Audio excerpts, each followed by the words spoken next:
bagaimana organisasi ormas-ormas keagamaan sekalipun itu dicampuri, di kooptasi gitu.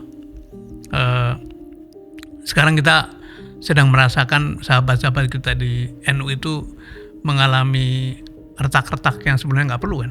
Perbuatan cara mengelola negara hari ini itu dampaknya tidak hanya setahun 2 tahun ke depan, dampaknya puluhan tahun. Contoh misalnya, ketika kita membiarkan utang digenjot gila-gilaan, sekarang baru merasakan kan bahwa APBN itu sepertiga diantaranya harus dipakai untuk bayar utang. Gitu.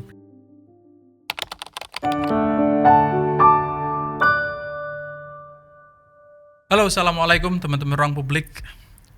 Akhir-akhir ini kita menghadapi banyak sekali situasi yang naik turun, mulai dari masalah energi, misalnya Anda mungkin di rumahnya juga kebagian dari apa yang disebut oleh teman-teman itu pemadaman bergilir atau penghidupan bergilir, karena hidupnya giliran katanya. Kemarin sempat ada statement dari pemerintah juga alasannya dan seterusnya. Lalu juga ada persoalan misalnya di kemampuan fiskal kita yang makin menyempit dan investasi yang juga susah. Di antaranya dibuktikan dengan pasar yang harga pasar saham juga naik turun sih kebanyakan. Lalu kemudian harga rupiah juga terhadap mata uang asing kita lihat beberapa waktu terakhir juga melemah. Kita ingin merangkum semua itu, cuma saya kan tidak punya kemampuan bagus ya untuk merangkum itu ya. Untuk itu saya ngundang Pak Sudirman Said. Halo, assalamualaikum Pak. Waalaikumsalam Mas Rojali. Aduh Pak. Apa kabar? Baik. Jadi kabar indis ekonomi gimana Pak? Jadi saya dengar pembukanya berat bener tuh. Berat Pak. Saya soalnya sudah terinspirasi dari YouTube-nya Pak Sudirman Said sendiri. Kemarin terakhir ke ini Pak ya, ke tempatnya Pak Cokro ya?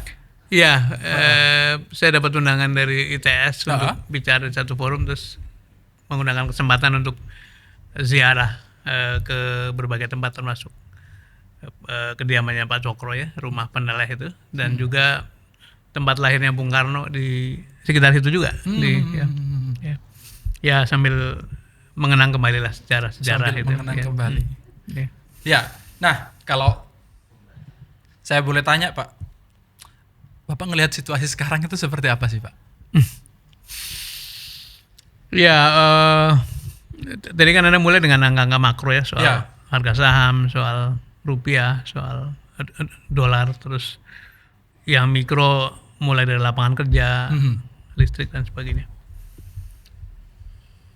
Kita bisa lihat dari banyak angle, tapi menurut saya ini bukan lagi soal teknis ekonomi, bukan lagi soal demand and supply. Oke. Bukan lagi soal keputusan investasi karena business plan dan sebagainya, tapi lebih pada soal trust kepada otoritas yang disebabkan oleh yang sering saya sebut sebagai krisis tata kelola gitu. Ya. Jadi kalau urusan trust, maka memang seberapapun kita intervensi, kan sekarang kita dengar kan uang Danantara, uang BI segala macam dimasukkan ke dalam market untuk supaya nahan harga saham tidak terlalu jatuh, begitupun nilai rupiah terlalu jatuh. Tapi sempat naik sebentar, turun lagi, naik betul. Lagi, turun lagi. Jadi menurut saya itu agregat dari kepercayaan publik, kepercayaan market yang disebabkan oleh tadi yang saya sebut sebagai krisis tata kelola. Tata kelola itu apa sih?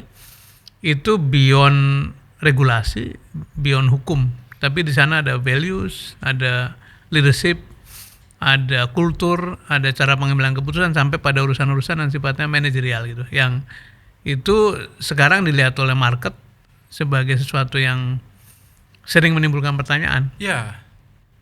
Termasuk kalau kita perdalam sedikit soal listrik yang tadi apa kata Anda?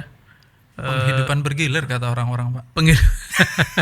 Nyala bergilir ya atau mati bergilir.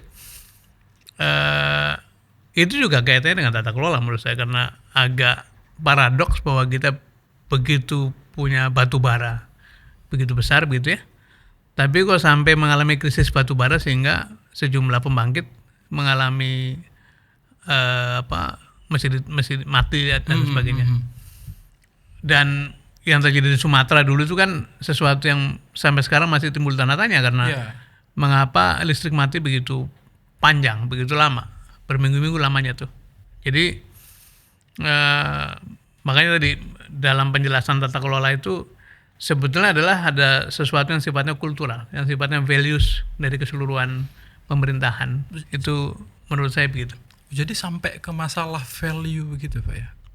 Jadi bukan sekedar persoalan teknis saja, tapi persoalan yang lebih besar adalah tata kelola. Iya. Apa yang menyebabkan hal demikian terjadi Pak? Maksudnya di tengah-tengah kita di dunia yang modernize, sudah punya kemodernan, sudah punya banyak hal yang maju hari ini. Gerakan mendorong tata kelola yang baik atau good governance itu kan muncul tahun-tahun 90-an ya. 90, bahkan mungkin setelah reformasi lah, kencang sekali. Karena bersamaan dengan itu di dunia muncul satu gejala yang disebut sebagai satu agency problem. Agency problem itu kurang lebih beginilah. Setiap institusi itu ada prinsipalnya, ada pemiliknya, ada agennya yang ngelola gitu. Nah ketika itu perusahaan-perusahaan swasta itu pemegang sahamnya tidak tahu banyak, apalagi pemegang saham minoritas. Tapi manajemennya berkuasa penuh gitu. Maka muncul gerakan-gerakan untuk mengendalikan atau mengerem keleluasan dari manajemen. Nah, dalam urusan kita sekarang sebetulnya kan semakin publik institusi, artinya semakin itu punya orang banyak, harusnya si agen atau si pelaksana eksekusi, si pemimpin eksekutif itu harus lebih berhati-hati, harus lebih mendengarkan aspirasi atau harapan atau agenda-agenda atau visinya si pemilik. Nah dalam ini kan rakyat gitu.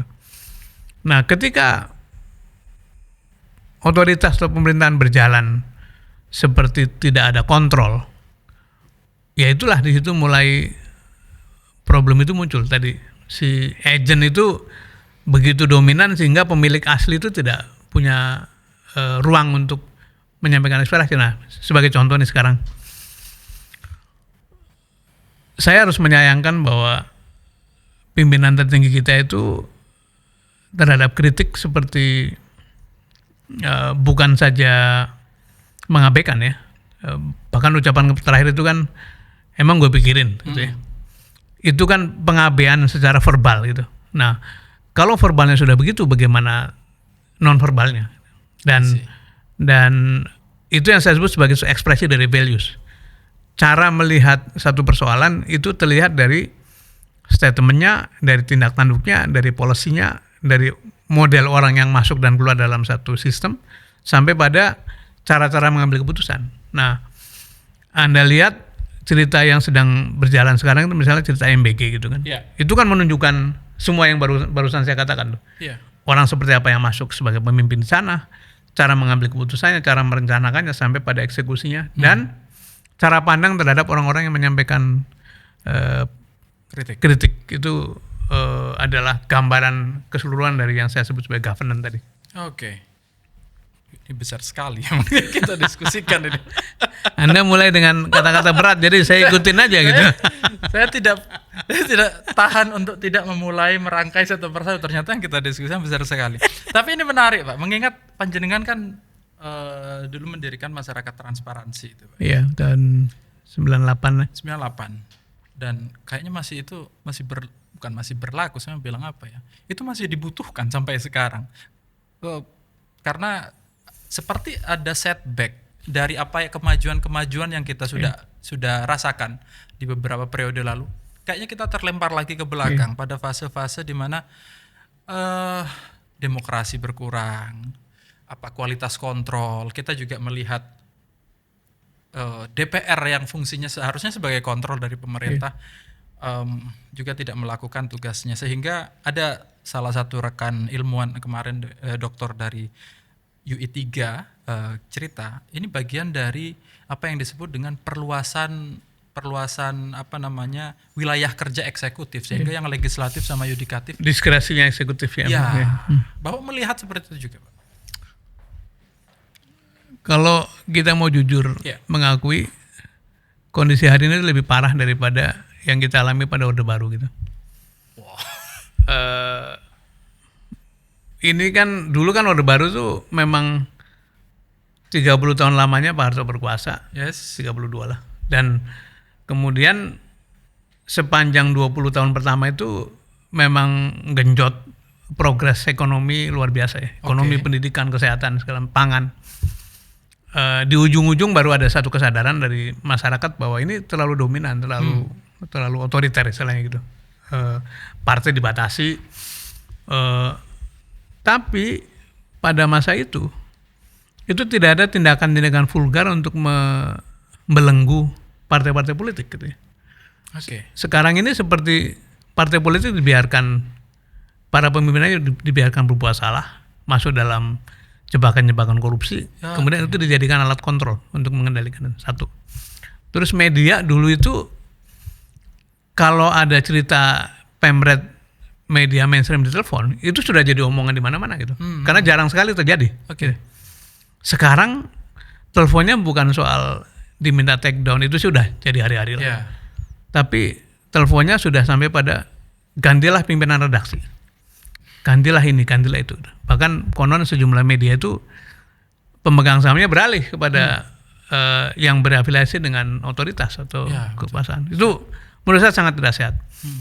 Dan kalau mau lebih jauh lagi, keprihatinan kita adalah bagaimana organisasi ormas-ormas keagamaan sekalipun itu dicampuri, di kooptasi gitu.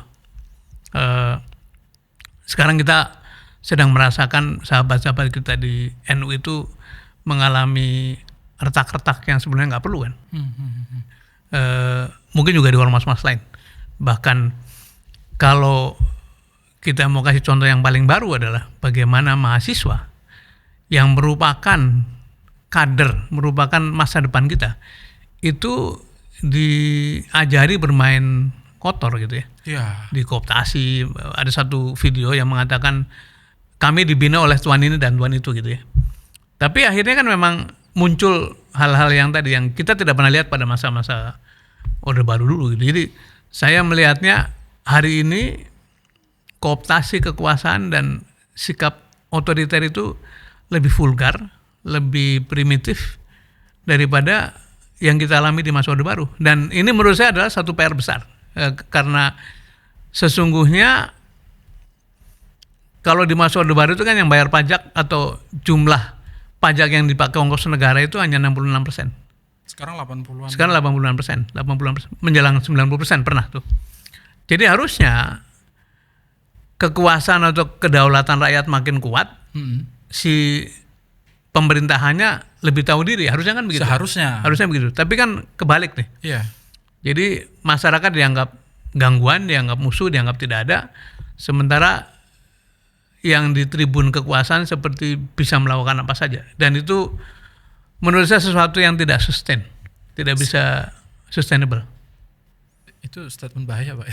Enggak bahaya. Ini itu maksudnya gimana? ini teori organisasi, bukan ngomong mau memberontak, enggak. Iya. Karena gini, Mas Rojali, organisasi itu harus punya 3 goal yang saling melengkapi. Oke. Pertama namanya business goal, tujuan utama dari organisasi itu. Kalau negara ya adil makmur kan. Ya. Yang kedua namanya societal goal, tujuan lebih luas daripada bernegara itu. Dia harus menjadi bagian dari perdamaian dunia umpamanya gitu ya. Dia harus menjadi penjaga keseimbangan kawasan misalnya gitu ya.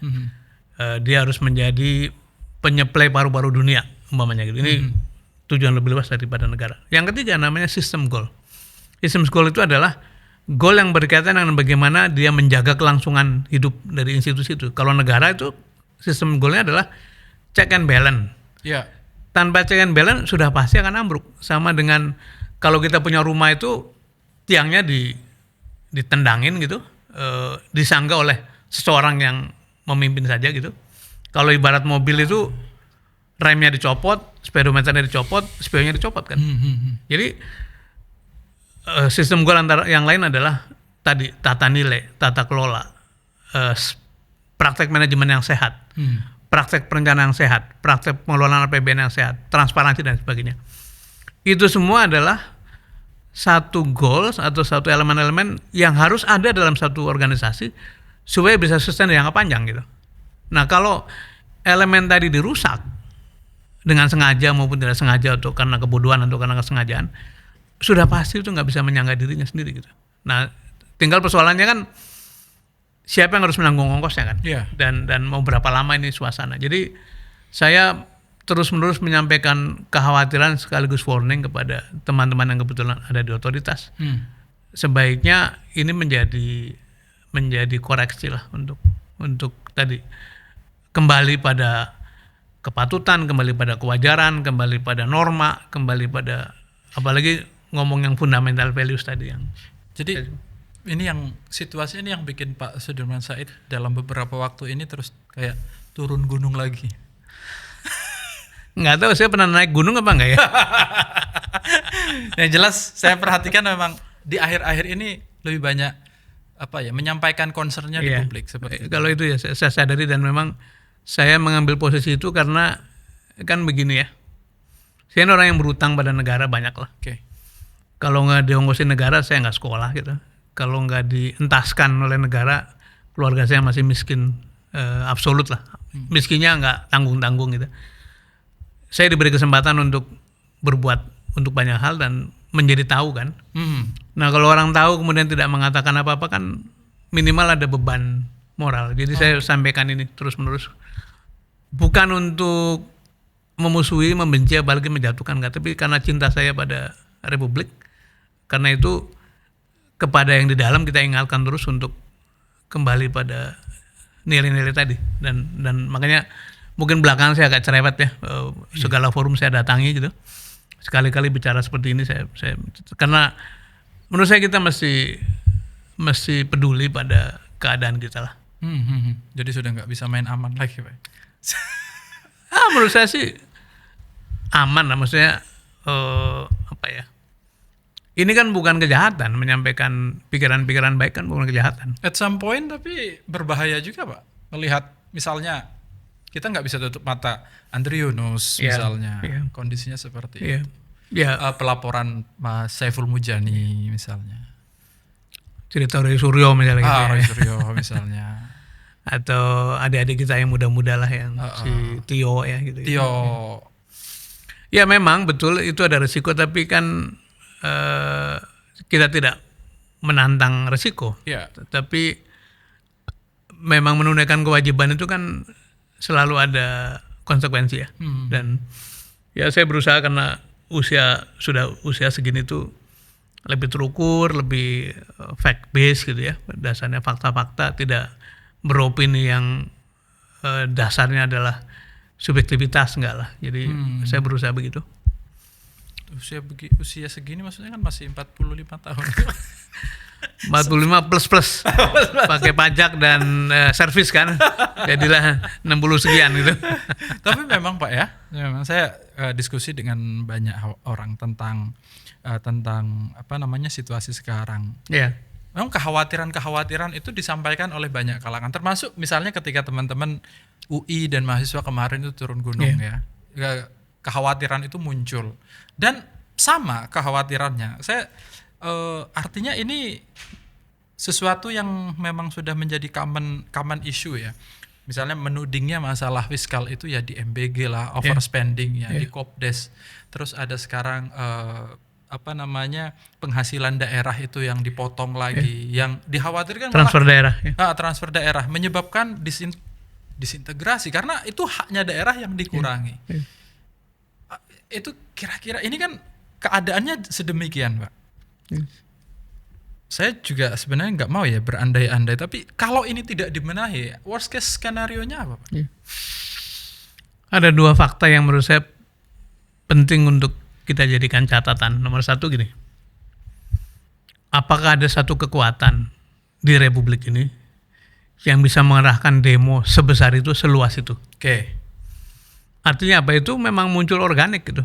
Jadi kalau ada orang terus-menerus mengatakan saya tahu yang menggerakkan, saya tahu yang membayar gitu, mungkin sebagian ada yang terampil membayar, tapi untuk menggerakkan segitu luas nggak mungkin. Jadi itu adalah suara nurani dari generasi muda kita. Satu itu. Yang kedua, ada pengamatan dari seorang saintis namanya Markus Metzner yang baru mengeluarkan buku judulnya Ruling Indonesia ya. Yeah. Kebetulan saya ketemu diskusi dan dia menyampaikan pengamatan yang sangat cermat menurut saya. Katanya kalau di masa lalu yang bersuara keras itu kelas menengah saja, lewat media, lewat diskusi, lewat forum-forum akademik, forum intelektual. Sekarang itu orang-orang desa sekalipun menyuarakan concern itu. Gitu. Jadi itu satu pengamatan yang menurut saya akurat karena sekarang kita semua kan punya gadget ya. Jadi dan kalau sedikit diperluas, obrolan semacam ini bukan hanya di ruang podcast loh, di ruang kelas kuliah pasti, di ruang diskusi para pebisnis juga terjadi, bahkan obrolan di antara para pejabat pemerintah gitu. Di antara pejabat pemerintah sendiri. Kita bikin seminar berbagai titik di daerah kan. Kadang-kadang ada datang pejabat Pemda. Ya. Pejabat pusat sekalipun. Teman-teman di kementerian, di berbagai kementerian. Jadi suasana ini ada sesuatu yang perlu diluruskan gitu.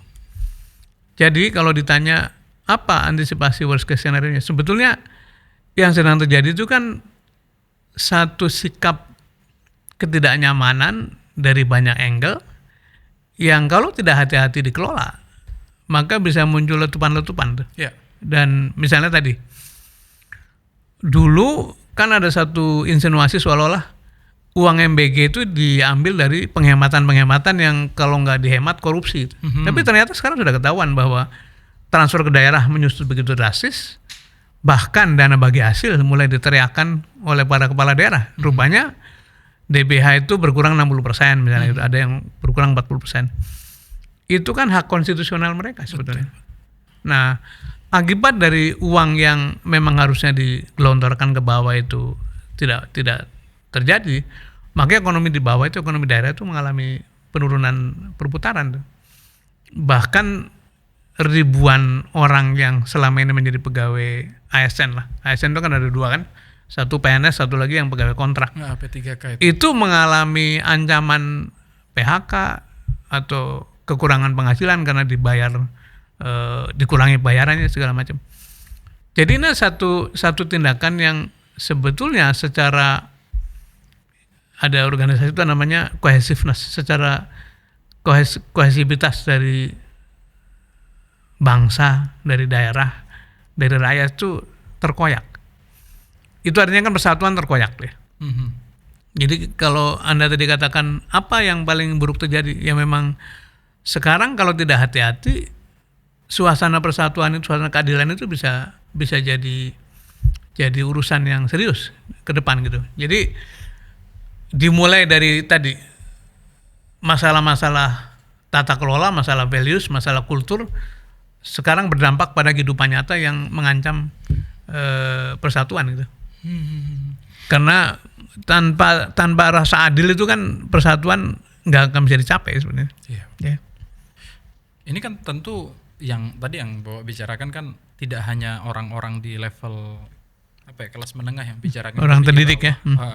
Dan juga kan mesti saja kan orang-orang di level elit seperti misalnya katakan orang-orang bijak di negara ini. Yeah. Saya misalnya nyebut ada kelompok namanya Gerakan Nurani Bangsa, itu ada Romo Magnis di situ, misalnya ada Ibu Sinta Nuria, ada banyak nama di situ. Ada Pak Eri, ada Pak mantan Menteri Agama, Pak Lukman Hakim, ada misalnya. Bapak Kardinal. Yeah. Nah, ini kan mesti pembicaraan juga sampai di level elit. Yeah. Artinya dari bawah ke atas sudah di level elit, dan mestinya di level-level tertentu, mungkin di level Bapak juga sudah bicara kepada orang-orang pejabat-pejabat yang di level elit juga. Tadi Bapak sudah nyebut sih sebenarnya mereka juga sebagian mungkin tidak nyaman dengan situasi ini. Tapi seberapa besar berpotensi untuk adanya perubahan ini, Pak? Kalau perubahan dalam artian cara mengelola, memang itu harapan kita ya. Karena kritik ini kan baru menjadi efektif kalau membawa perubahan cara mengelola tadi.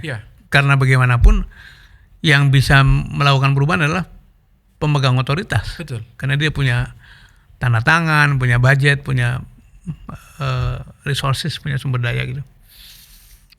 Tapi sejarah mengajarkan pada kita kalau feedback itu terus-menerus tertolak oleh sistem gitu. Akhirnya kan si feedback ini membentuk ekosistemnya sendiri kan. Dan kalau perbedaannya nanti begitu ekstrim antara yang dimaui oleh masyarakat sama yang terjadi hari-hari, itu kan soal waktu akan terjadi crash gitu. Sudah ada tanda-tandanya. Saat 2024 muncul gerakan namanya Indonesia Darurat. Bendera biru itu kan. Yeah. Kemudian Agustus 2025 muncul gerakan apa tuh yang demonstrasi besar juga lah gitu. Bahkan kalau kita urut ke 19 tuh dulu ketika undang-undang KPK itu direvisi itu demo besar-besaran gitu. Itu. Jadi sebenarnya rakyat tidak diam dan rakyat menunjukkan sikap bahwa ada gap antara apa yang dikehendaki, aspirasi mereka. Jangan lupa nih, 86% atau hampir 90% biaya bernegara sekarang diongkosi rakyat. Jadi mereka punya hak suara. Gapnya antara yang dikehendaki oleh rakyat dengan yang terjadi di hari-hari itu makin lebar. Nah, suara-suara kritis mesti terus disampaikan, bahkan harus makin keras supaya gap itu tidak makin hari makin melebar. Syukur-syukur ada koreksi gitu, seperti itu. Tapi seberapa mungkin itu akan kalau Bapak ngelihat gejalanya, saya kan di level bawah ngobrolnya sama teman-teman Bapak kan lebih ini Pak ya. Ada apa bahasanya ya? Ada naga-naga didengarkan nggak sih Pak? Tahun lalu ketika baru selesai Pilpres, kemudian tahun pertama gitu ya, diskusi kita tuh selalu mengatakan kita menunggu waktu di mana pemimpin baru itu betul-betul menjadi dirinya sendiri, kemudian bisa melakukan koreksi. Dan itu emang siklus normal. Setiap pemimpin baru pasti ingin menunjukkan bahwa kita lebih baik daripada yang kemarin. Baik itu karena tekanan maupun karena sukarela gitu.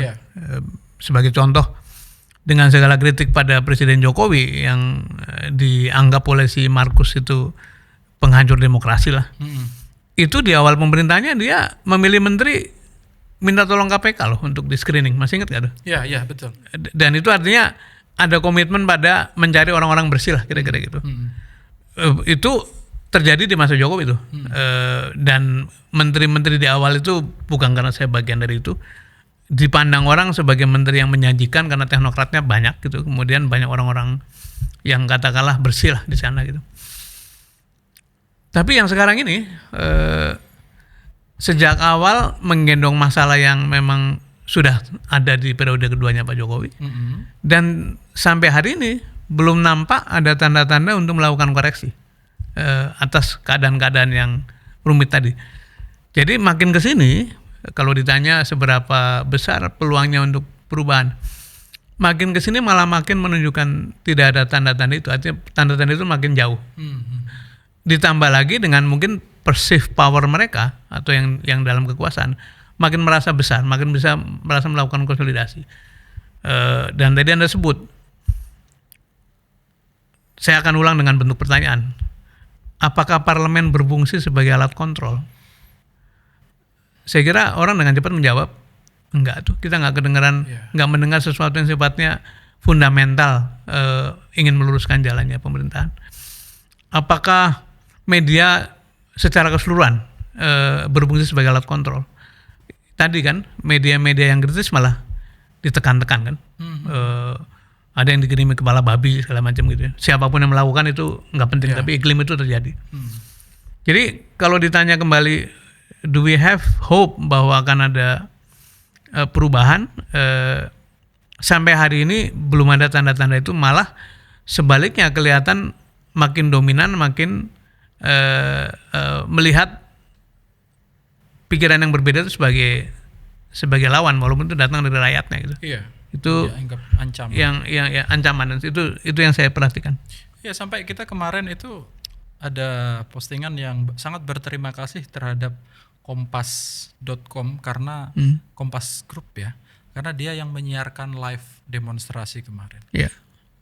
Saya melihatnya itu senang, tapi satu sisi saya melihatnya itu sedih karena apa hanya Kompas media kita yang melakukan itu saat ini. Lalu yang ini Pak, termasuk misalnya yang demonstrasi BEM UI itu. Statementnya saya undang kan kemarin mereka itu ketua BEM-nya ke sini. Kenapa Anda tidak melakukan aksi demonstrasi di pemerintah, di kantor pemerintah?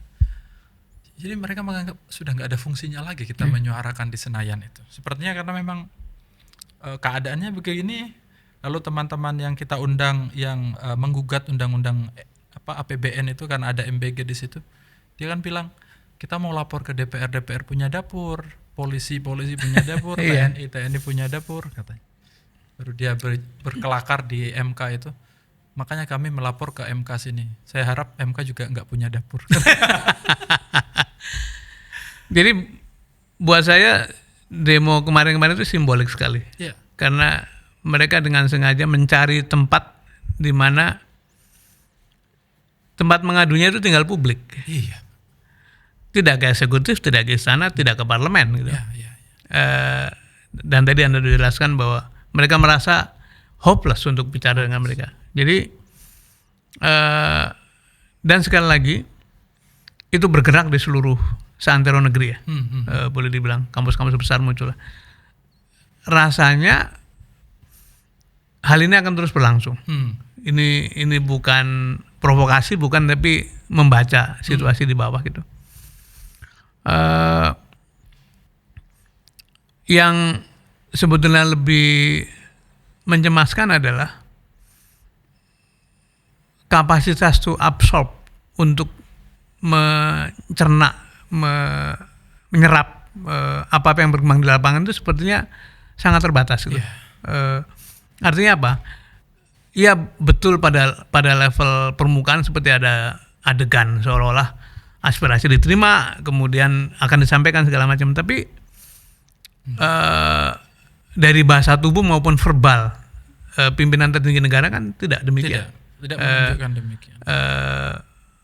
Pidato di Gorontalo penting sekali tuh, karena setelah terjadi begitu banyak protes barangkali, terus kata-katanya emang gue pikirin gitu ya.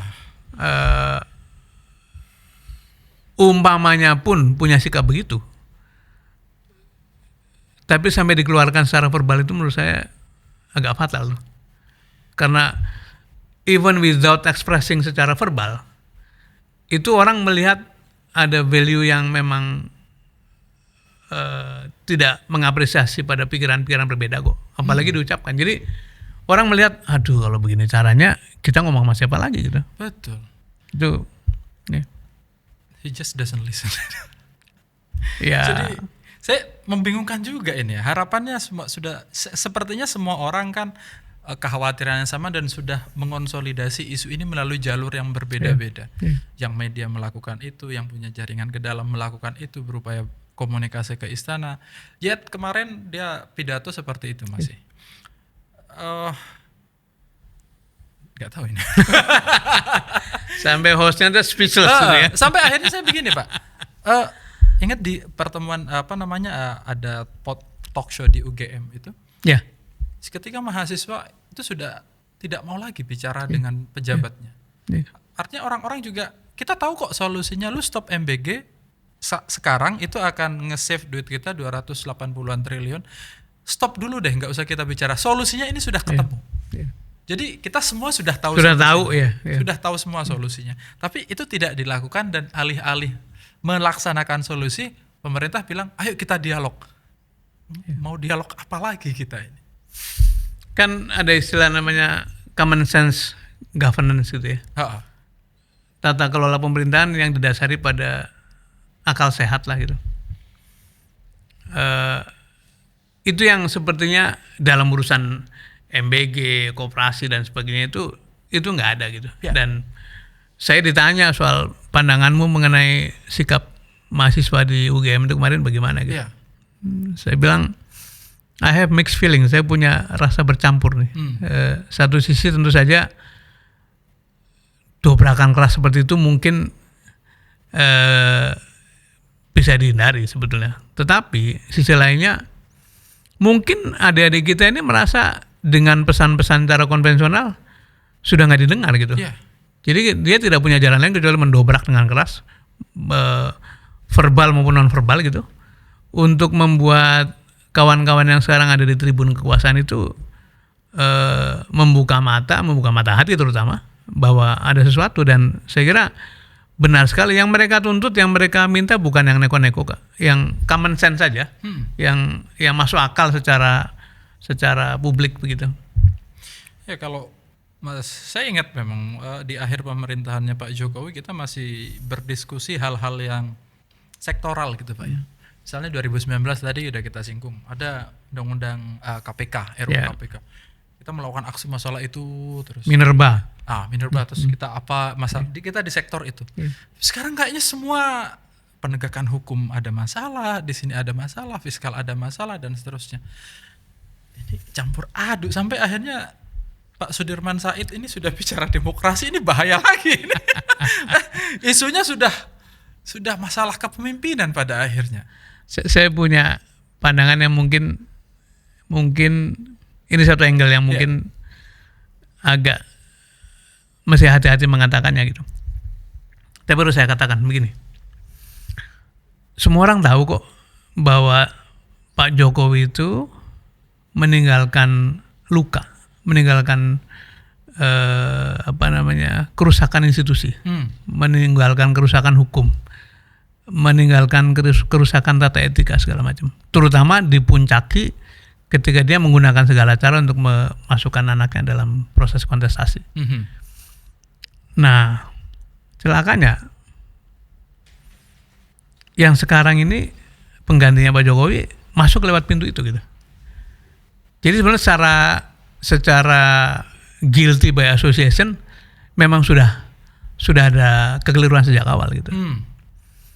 Maka itu tadi harapan bahwa yang baru akan segera mengoreksi kekeliruan sampai hari ini belum terlihat tuh. Belum. Jadi yang terjadi adalah akumulasi kekeliruan itu. Yang lama digendong, kemudian yang baru diikuti tuh. Misalnya di samping pasangannya orang yang secara legal saja dulu tidak memenuhi syarat, apalagi soal kapasitas gitu ya. Tapi juga undang-undang kementerian yang dulu menjadi batas, menjadi rambu presiden untuk memilih 34 orang terbaik, kan dulu kan dikasih batas kan, menteri 34, 38. Itu kemudian dijebol bahkan sebelum dilantik tuh, diubah dan dalam waktu yang sangat singkat, hanya hitungan hari tuh. Betul. Ya, sehingga tidak ada batas lagi. Nah kalau orang memilih menteri tidak ada batas, terus kita jadi sudah jumlahnya begitu banyak, kualifikasinya jadi nggak karu-karuan seperti yang sekarang kita lihat. Itu satu. Yang kedua, ada kecenderungan, ini kenapa tadi Anda menanyakan kok jadi begini sulit gitu ya keadaan.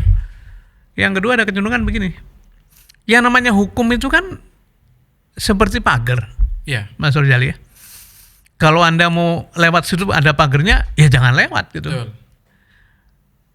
Tapi sekarang ini gini, kita mau lewat sana ternyata ada pagar, supaya bisa lewat, supaya maksain kehendak kita, apa yang terjadi? Pagernya dicopot, hukumnya dirubah gitu. Nah terus kita mau, nah ini yang menurut saya satu kekeliruan cara pandang kekuasaan, sehingga yang harusnya hukum itu melindungi mereka, terus jadi seolah-olah seperti penghambat, kemudian didobrak semua. Seperti saya bilang tadi, kecepatan mesin ini bisa 200 km per jam. Tapi karena ada speedometer yang tiap 140 bunyi, nut gitu, dirusak itu. Karena dia merasa terganggu gitu. Jadi banyak hal terjadi tanpa kendali, tanpa kontrol, tanpa reminder gitu, yang hanya soal waktu akan menimbulkan persoalan. Iya betul Pak. Salah satu yang saya perhatikan, saya kan sering kita dulu itu ada kita membantu pemerintah, ada pekerjaan dari pemerintah misalnya yang nilainya ada penunjukan langsung di bawah 200 juta, lalu kemudian di atas itu kita ada bidding mekanisme, ada beauty contest gitu ya, ada beauty contest dan seterusnya, ada pelelangan terbatas sampai ada pelelangan umum kan. Sekarang ini triliunan. Astagfirullah, saya sampai ini gimana ini pengadaan mobil, motor yang berkaitan dengan proyek strategis nasional. Ini sepertinya tidak melalui fase-fase semacam itu. Ini besok setelah periode ini kalau harus memperbaiki, kita akan mulai dari mana lagi gitu. Nah, di situ sebetulnya yang saya maksud sistem seperti ini atau praktek seperti ini tidak bisa mensustain dirinya sendiri. Karena yang muncul adalah kerusakan demi kerusakan yang itu saling memakan. Sudah terbukti misalnya dalam kasus MBG. Ya, MBG. Sudah diingatkan sejak awal. Kenapa nggak pakai pelet dulu? Kenapa tidak dimulai dari daerah-daerah yang paling sulit, paling miskin, paling membutuhkan? Kenapa digeber begitu rupa? Ternyata kan terus nggak didengarkan. Maka muncullah skandal seperti ini. Betul. Dan kalau kita kulik dengan jujur, barangkali yang terlibat tidak hanya segitu orang tuh. Itu tadi yang Anda bilang, hampir semua affiliated party itu terlibat dalam urusan bagi-bagi proyek ini gitu. Jadi ada suasana yang seperti melupakan tadi aspek agensi teori bahwa mereka bagaimanapun adalah temporer gitu, yang hanya berlaku 5 tahun, diperpanjang paling 10 tahun. 10 tahun. Nah, akibat dari suasana yang begitu banyak kerusakan, yang terjadi memang akan ada 2 nih kemungkinan. 1, bertahan habis-habisan supaya tidak ada pihak lain yang bisa masuk ke dalam proses ke depan gitu ya. Makanya kan ada dulu zamannya Pak Jokowi kan berusaha 3 periode barangkali. Iya. Sekarang kita kan baru mulai nih ya, jadi saya nggak tahu seperti apa. Yang kedua memang secara instinktif ingin membersihkan lingkarannya itu diisi orang-orang yang betul-betul dianggap close related. Dan itu sebenarnya secara governance lebih berbahaya lagi karena akhirnya kehilangan meritokrasi. Iya, meritokrasi tidak ada, check and balance tidak ada, Check and gitu, balances tidak ada. kontrol tidak ada gitu. Jadi membahayakan diri sendiri sebetulnya, membahayakan pemerintah sendiri. Dan Betul. dan menurut saya kita ingin terus mengingatkan ini. Gitu. Ya, saya sampai membayangkan ini usia saya kan 40 tahun bentar lagi, Pak. Saya bentar lagi ulang tahun, Pak, 40 tahun. Selamat ulang tahun. Nah, ketika tiba masa saya kira-kira generasi saya memimpin nanti, mungkin katakanlah 10 tahun lagi barangkali, matang-matangnya. Ini kalau ini lanjut begini, ini kita nggak punya saya bayangkan ini duit kita banyak hutang, terus apa aja yang akan tergadaikan dan seterusnya itu. Mas Rojali, salah satu yang mendorong saya terus-menerus bersuara itu karena concern pada generasi muda gitu. Tentu saja saya punya anak, punya mantu, punya cucu ya. Saya bersyukur tadi dientaskan dari situasi yang sangat sulit di masa lalu. Tapi benar sekali tadi, yang harus berteriak kencang sebenarnya adalah anak-anak muda.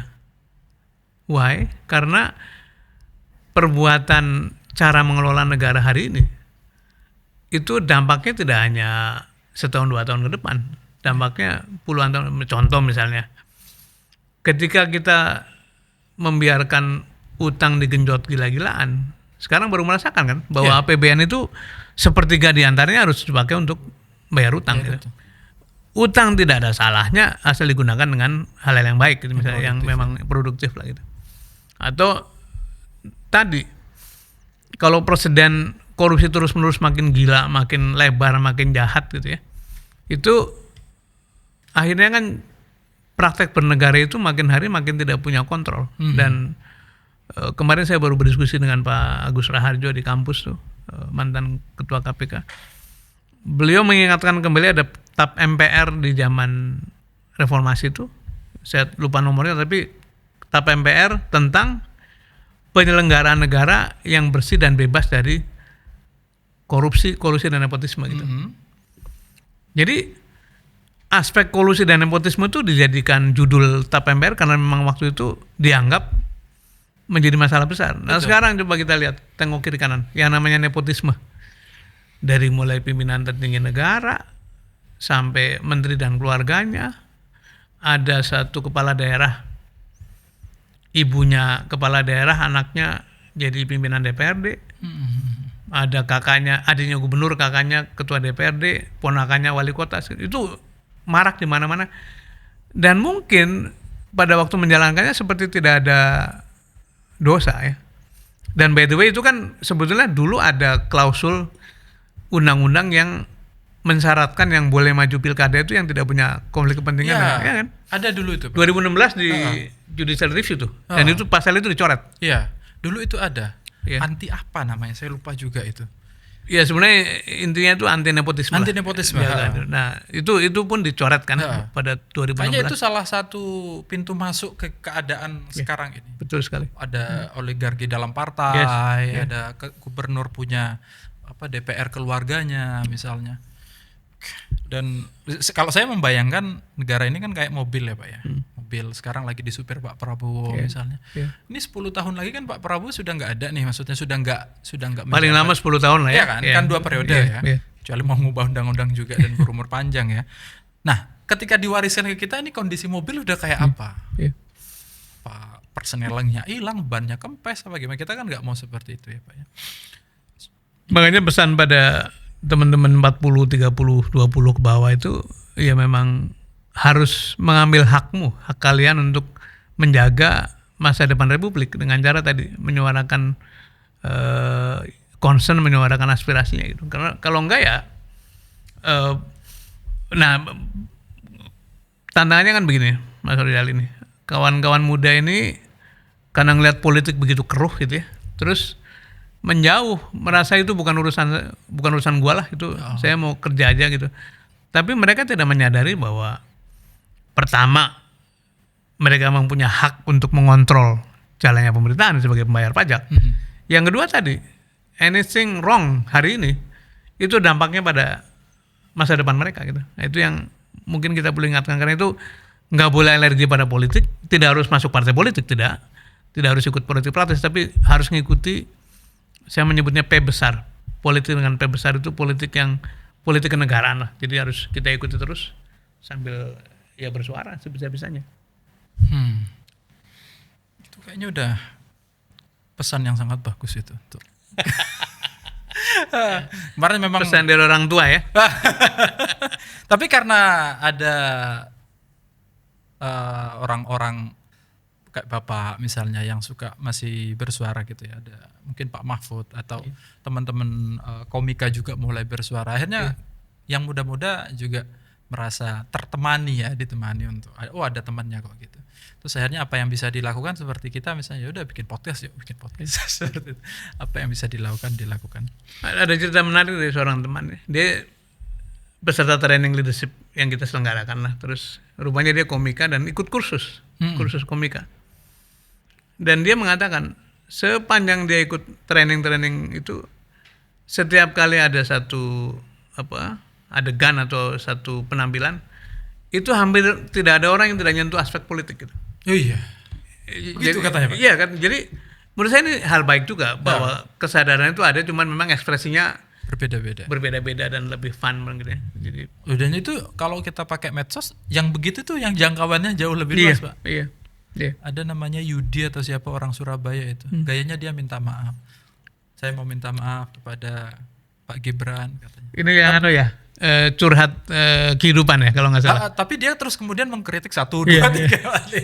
Dan itu jangkauannya jauh lebih luas daripada kita yang gitu. Betul. Baik Pak, kita sudah cukup panjang ini. Terima kasih Mas Abjal ini ya. Saya ingin minta ini Pak, kira-kira selain tadi closing yang sudah disampaikan, harapan apa yang bisa membawa kita untuk biar kita nggak putus asa lah Pak, kira-kira. Menjaga optimisme ya. Menjaga optimisme. Saya sering mengatakan begini di berbagai forum tuh, sebetulnya kita ini bangsa yang dari waktu ke waktu selalu berhasil mengoreksi keadaan gitu. Saya tarik dari belakang sejarah kita ya. 1908 itu kan namanya Gerakan Kebangkitan Nasional. Itu sebetulnya adalah satu kesadaran untuk mengatakan kita ini bangsa nih yang boleh merdeka, yang bisa merdeka, yang berhak merdeka gitu. Nah, selesai Kebangkitan Nasional, 20 tahun kemudian ada kesadaran perjuangan yang lokal-lokal itu nggak bisa nggak mungkin berhasil karena itu bersatu lewat Sumpah Pemuda. Sumpah Pemuda. Jadi setelah sadar berbangsa, berikutnya adalah sadar bersatu. Mm-mm. Ketika tahun 40-an awal terjadi momentum Jepang kalah oleh sekutu, terjadi perubahan di dunia, kemudian para pejuang, para founding fathers ini mulai bergaul dalam diplomasi macam-macam. Mereka memberanikan diri memproklamasikan kemerdekaan kan. Mhm. Itu adalah kesadaran bernegara sebetulnya. Iya. Jadi berbangsa, bersatu, Bersatu dan bernegara. bernegara. Naik kelas lagi kan. Iya. 20 tahun lamanya Pak Bung Karno berkuasa sebagai presiden. Mm-mm. Di tengah jalan Bung Hatta mundur. Kemudian kritiknya pada Bung Karno adalah terlalu fokus pada politik, pada karakter building, tapi ekonomi lupa dibangun, pendidikan ketinggalan, inflasi gila-gilaan pada waktu itu. Orde lama jatuh, masuk orde baru. Yang dikerjakan Pak Harto awal-awal selama 20 tahun adalah sandang, pangan, papan, pendidikan, kesehatan, pertanian, dan sebagainya. Itu kesadaran membangun sebetulnya. Oke. Tarik ke belakang lagi, bersatu, berbangsa, bersatu, bernegara, membangun. Mhm. Pak Harto lama sekali berkuasa, sampai akhirnya beliau dituduh otoriter gitu ya. Kemudian KKN segala macam lah. Walaupun anak-anaknya itu baru masuk di 5 tahun terakhir lah. Ikut bisnis barangkali ya, 10 tahun terakhir. Kemudian Mbak Tutut masuk sebagai menteri. Tapi kritiknya kan keras sekali waktu. Kenapa? Karena hasil pendidikan yang dilakukan Pak Harto ini menimbulkan manusia-manusia kritis baru, generasinya Cak Nur segala macam. Maka meletusnya reformasi yang tidak lain mahasiswa juga yang kerja di lapangan. Itu adalah sebenarnya kesadaran berdemokrasi. Iya. Berbangsa, bersatu, bernegara, membangun demokrasi. Itu kenaikan tingkat kelas terus-menerus loh. Jadi sekarang juga menurut saya akan ada satu momentum di mana orang akan mengoreksi mungkin atau harapan saya adalah setelah demokrasi kita mesti muncul satu gerakan untuk meluruskan kembali tata kelola gitu. Yang itu isinya adalah menjadi pemimpin yang meritokratik, pemimpin yang kredibel, pemimpin yang jujur, pemimpin yang mumpuni dan sebagainya. Termasuk mengembalikan lagi values dari penegara. Jadi saya optimis bahwa kekuatan masyarakat ini tidak akan diam gitu. Terlebih lagi dengan tadi menyebarnya informasi di mana-mana. Jadi tinggal mungkin bagaimana mengkanalkan optimisme ini, mengajak teman-teman muda untuk terus jangan berhenti untuk berproses lah gitu. Masih pesimis atau? Kita kalau udah mau pesimis itu Pak ngelihat yang hidup di zamannya Pak Harto kayaknya jauh lebih susah di waktu itu. Ya. Dan begitupun pada waktu kalau kita tarik kembali ke masa lalu ya. Resources kita nggak sehebat ini. Iya. Tantangannya jauh lebih besar tapi ternyata bisa juga. Dan satu hal lagi saya ingin sampaikan di sini. Jangan percaya bahwa kejahatan itu sempurna. Jangan percaya bahwa kesewenang-wenangan itu sempurna.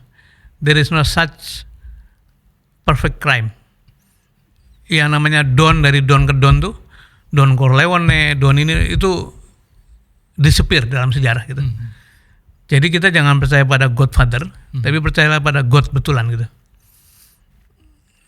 Kalau itu kita pegang, nggak ada alasan untuk pesimis lah. Jangan-jangan film favoritnya Bapak juga sama itu Pak. Film Godfather itu. Gitu kita nonton berulang-ulang. Saya sampai sekarang kalau lagi bingung nonton apa ya. Iya betul. Pak Sudirman Said, terima kasih banyak atas kehadirannya. Terima kasih sekali lagi ya. Terima kasih. Ya. Teman-teman, obrolan dengan Pak Sudirman Said saya harap membangkitkan semangat kita untuk menjaga negara kita. Karena kita yang lebih muda ini yang usia 40, 30 atau 20 tahunan kelak nantilah yang akan nyetir mobil itu, dan kalau kita biarin rusak sekarang nggak dibawa ke bengkel saat ini, nanti bannya kempes waktu kita dapat giliran untuk nyetir. Jadi sebaiknya kita antisipasi dari sekarang ya, biar kendaraan yang bernama Indonesia ini ketika kita lanjutkan itu nggak rusak-rusak amat, syukur-syukur bisa lebih baik. Kita ketemu lagi di episode mendatang. Assalamualaikum warahmatullahi wabarakatuh.